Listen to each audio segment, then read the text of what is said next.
привет! Сегодня вон с подружкой поехали в Марку.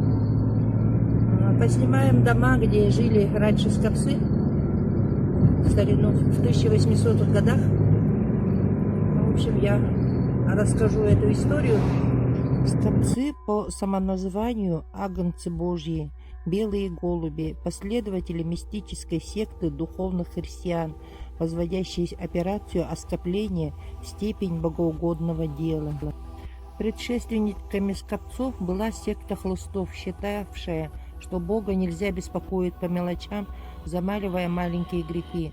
Хлысты учили, что чем больше грех, тем больше и искреннее раскаяние. Поэтому они, прикрываясь своим учением, предавались всевозможным порокам от пьянства до овального греха.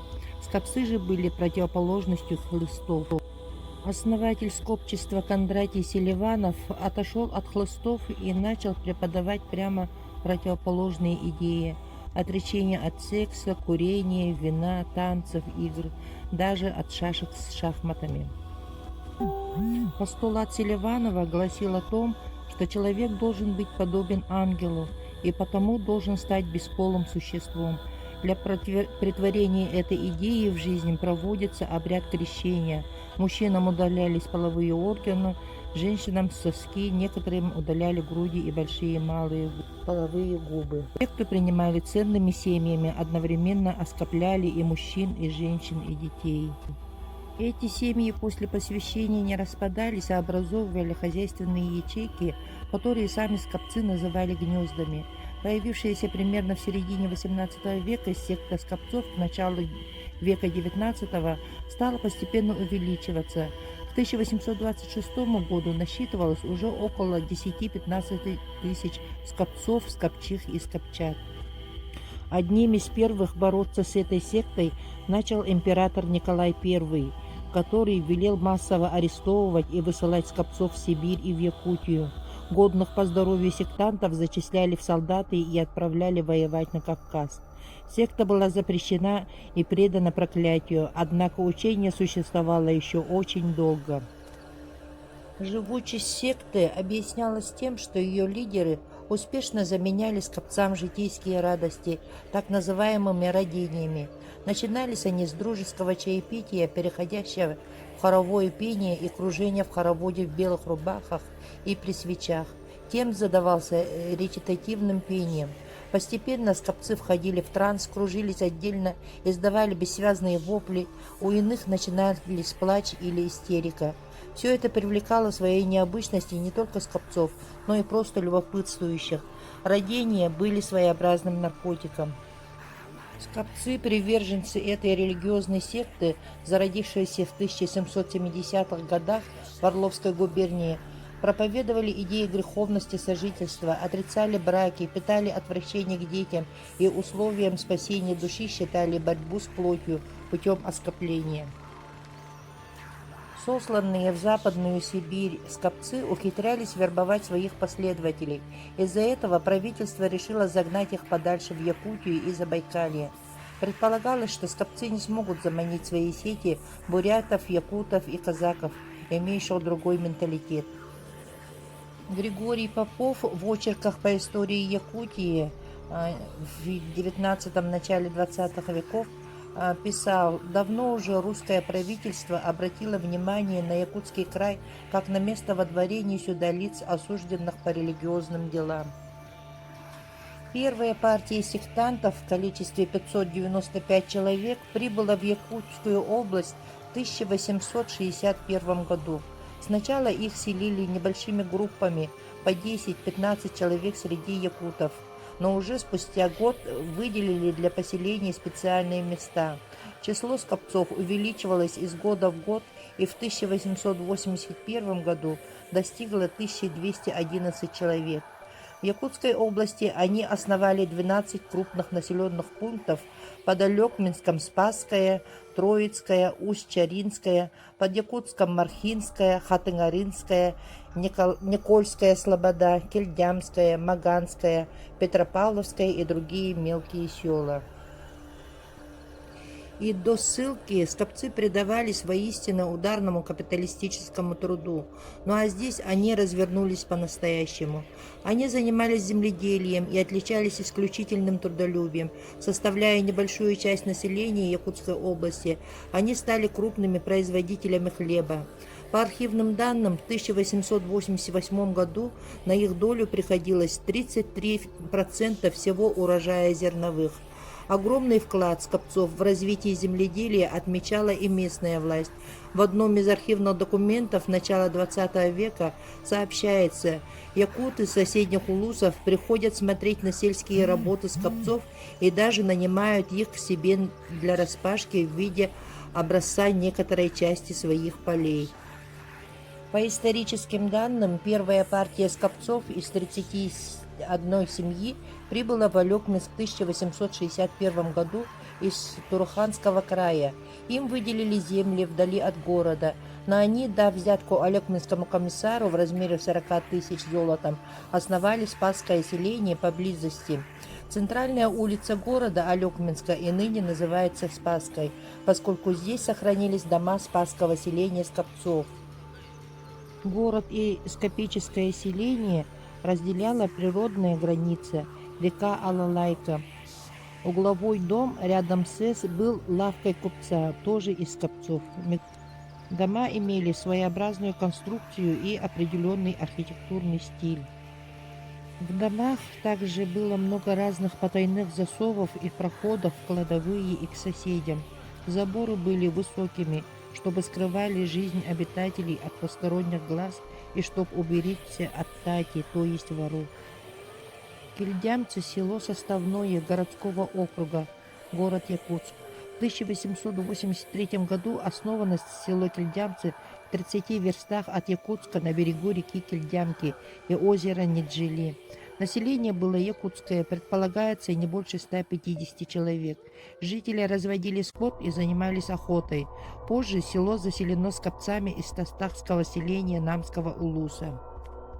В середине XIX века в местности Марджай впервые поселились русские хлеборобы, пашенные крестьяне. Так появились нынешнее село Кильдямцы. С тех пор больше 100 лет тулагино-кильдямские жители находятся в постоянном общении с русскими. Они научились у русских хлебопашеству, овладели культурными бытовыми навыками. Наследие начал развиваться под влиянием более высокой культуры русских крестьян. Но и русские крестьяне подвергались в свою очередь якутскому влиянию, усвоили язык, освоили охоту, переняли зимнюю одежду и некоторые другие трудовые и бытовые навыки, необходимые человеку на Крайнем Севере. До революции основным занятием наслега было скотоводство и земледелие.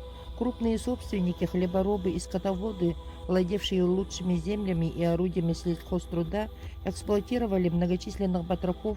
Бедняцкая часть крестьян находилась в полной зависимости от них.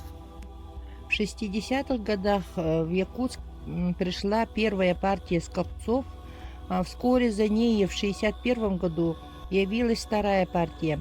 Всего пришло больше 150 мужчин и женщин. Многие из них арестованы были в разных губерниях России еще в 40-х и 50-х годах, но немало времени провели они в тюрьмах, а главным образом на Аланских островах и в Турухане. С 60-х годов почти все скопцы, арестованные в России, идут уже прямо сюда. До последнего времени в Якутскую область сослано более 1000 человек, которые и расселены небольшими группами по Алекминскому, Вилюйскому и Якутскому округами. Первые партии переселенцы были по речке Марха, в верстах в 10 от города, сравнительно в выгодных условиях для занятий земледелием и для сбыта. Правильное занятие землепашеством началось здесь, однако не сразу. Скопцы долго жили и работали в городе, и только в 1964 году на Мархе было выстроено несколько изб, положивших начало нынешней деревне. Со временем население увеличилось новыми ссыльными, старые избушки заменены прочными домами, и благосостояние ее упрочено надолго. Жителей на Мархе 221 человек, 123 мужского пола и 98 женского. Население Мархи представляли собой Смесь представителей 30 различных губерний России и Сибири. Главные из них – Петербургская 96 человек, Рязанская 21, Орловская 19, Западная Сибирь 13, Московская 8, Симбирская 7, Тамбовская 9 и Курская 6. Разными ремеслами занимались более 20 человек. Тут были и портные, шорники, сапожники, кузнецы, часовщики, даже наборщики. Последний, разумеется, без занятия, но один из них с 17 лет работал в типографии областного управления.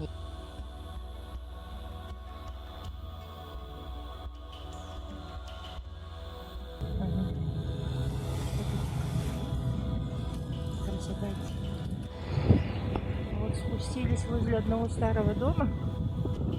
Наличники красивые.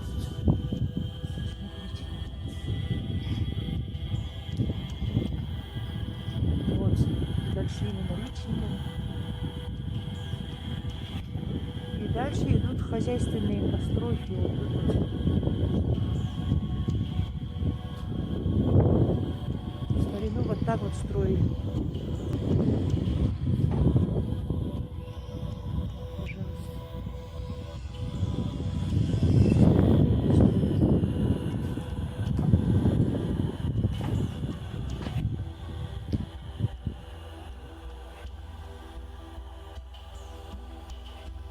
Вот с этой стороны тоже стоит старый дом.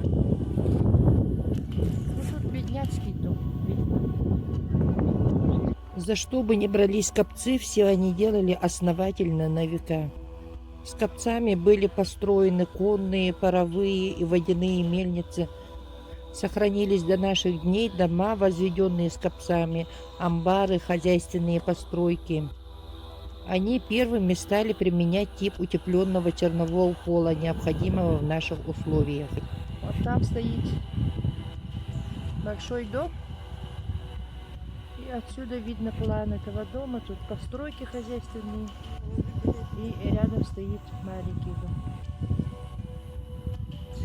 Вот ворота. Тоже капитальные ворота. Они строили капитальные ворота, чтобы сторонились же от людских глаз. А раньше кто жил здесь? В этом году у меня дед. Ага. Дед купил у кого? У зажиточного человека, кажется, да? Ну, если бы... Да, мы смотрим, вот как раньше обустраивали вот эти, да, вот дома. И тут же хозяйственные постройки у них были, по-видимому. Да, конюшни сразу вот эти зерновые, да? Ага.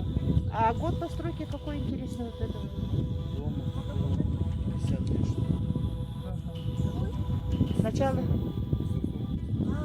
1800-х, получается, 1800-х, да, как раз вот в те годы активно из копцы приезжали. Ага. Вы этот не взяли, да?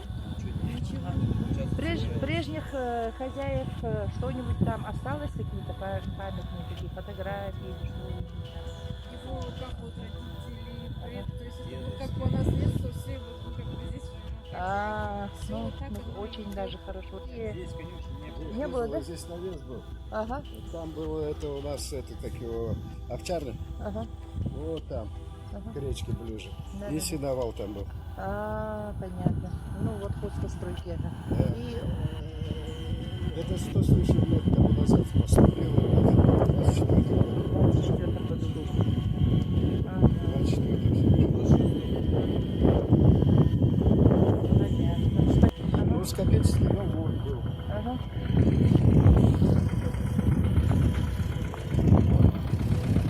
Видите, вот крышка. Ага. Вот это точно Скопельский дом был. Ага. Большой, да?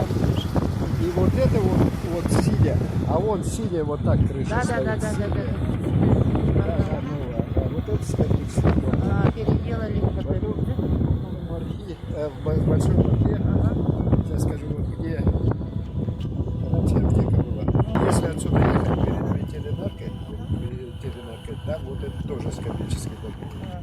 Там Большой такой, да, высокий такой еще. большой, и возле ветеринарки был тоже Скопельский дом. А вот скажите, а погост в какой стороне находится? Погост тут тоже был. Вот здесь вот. Кладбище вот здесь. Ага. Возле каменных домов, да, или как? Да, можно от каменных вот так пройти и По вот этой там. улице. Ага. Да, вот, поднимите сюда. Вот смотрите, видите? Вот так вот, если смотреть, вот столб желтый, да? Вот видите, такая крыша такая. Это вот старинная. Прямо внутри деревни, да. Да, да. Ну, сейчас Раньше там же проедем. домов не было, это сейчас построили. Там же тоже на самом квартира. Тоже старинный дом. Ну нет, это отсюда, да, это где почта. Ну да, почта, да. Да, тоже старинный дом, да. Там два дома объединены. Интересный дом. Ага. Спасибо большое. Вас как зовут? Валерий Михайлович, очень приятно. Ваш отец купил. Да. Ага, да. Он-то купил, он же Они местный тогда крестьян. куда-то Я не обратно на знаю. родину уехали. А ваш отец вообще сам приезжий тоже был, да? Или он из местных? Приезжий. Приезжий был, да? Каландрашвили. С Каландрашвили приехали. Воевали. А, Воевали. воевали. А он воевать сюда пришел или остался? Да, здесь. А как он остался Можно живущий? было бы, Он до Якутска не дошел же. Они первый отряд прошел, их пропустили маленькие. А тех большой отряд там в Табаге положили. Рыбачки, которых родились, уже пропустили. И второй обоз уже там. Ну, главные силы разгромили, а первый вот авангард, который шел, их пропустили. И остался авангард, и остался этот как бы, арьергард, который сзади шел, последний. Там, видишь, аж зона, вот, там давно живет. Ну, я не знаю, ставка. Он сейчас на самокосе. Жена-то навряд ли его. А раньше магазин. Тоже скопился.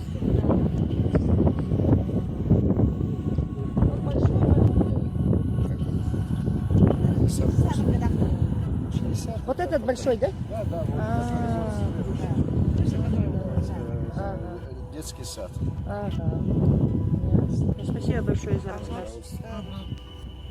Вот здесь тоже раньше жил, капец сказали, местные жители. Вот большая усадьба тут. Дом большой, добро.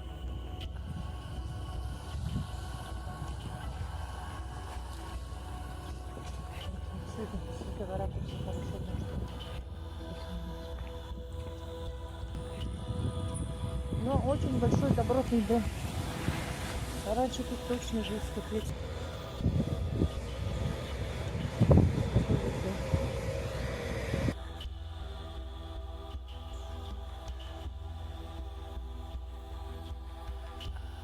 Эта табличка свидетельствует о том, что в 1846 году дом был застрахован страховой компанией «Саламандра».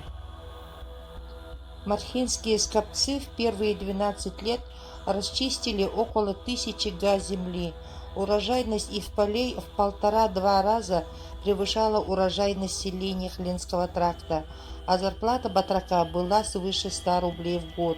Скопцы выращивали в основном яровую рожь и пшеницу, применяя при этом сельскохозяйственные машины и передовые методы земледелия.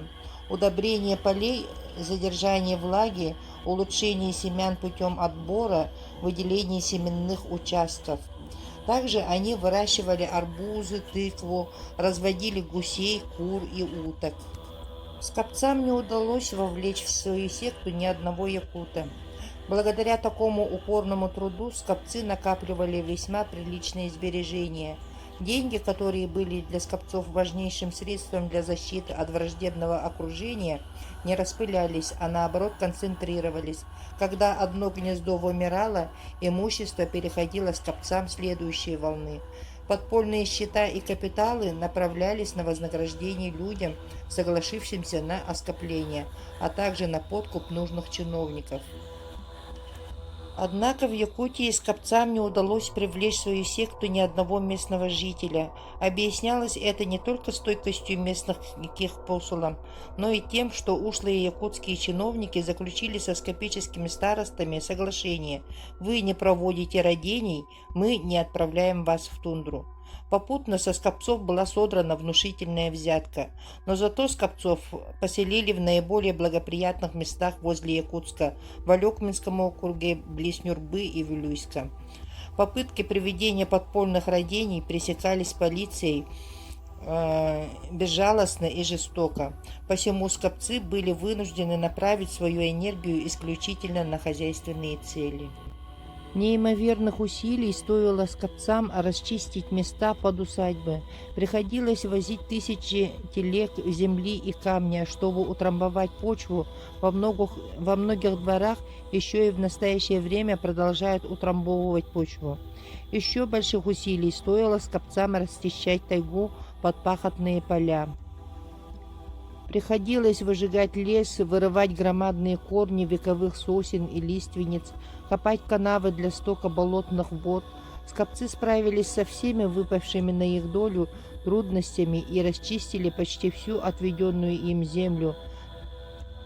Некоторые скопцы нанимали пахотную землю у местных крестьян, а иные совсем не имеют ни кусочка пахотной земли. Владение землей у скопцов строго личное.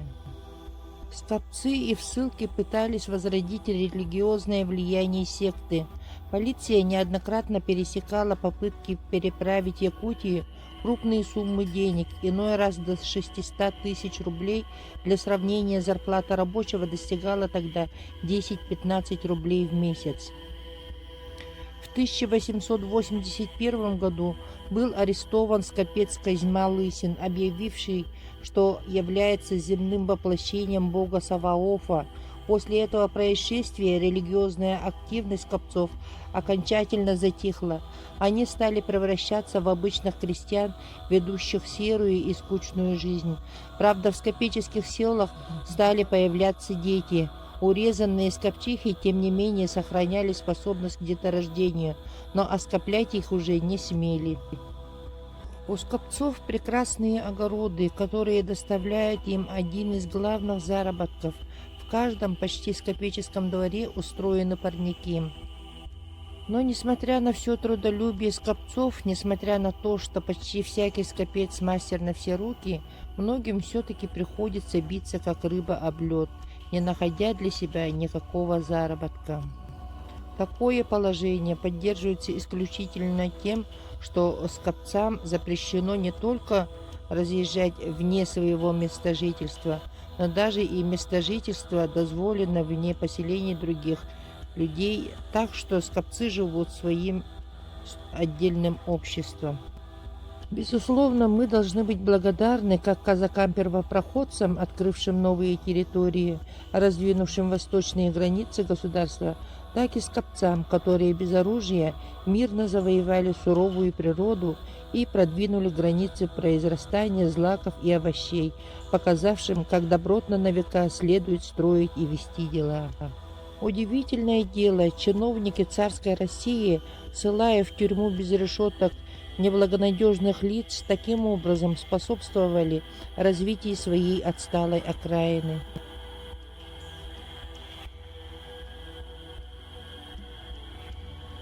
Последние, оставшиеся в Якутии скопцы, скончались в конце 30-х годов. От них остались только добротные дома в Мархе, Магане и Алекминске. Так, довольно серо и уныло закончилась скопическая эпопея, когда-то начинавшаяся с красивой, но безумной сказки о том, что человек должен быть подобен ангелу.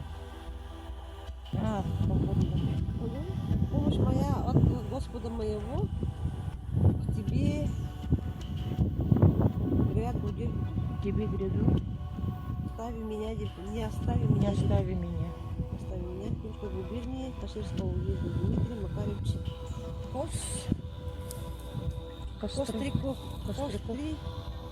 Кострикин скончался. Скончался Где? в 1877 году, декабря какого-то числа. вода, имя от роду, в каком были? 78 лет. 78 лет. В 78 году. Сосланы за скопчество. Сосланы за скопчество.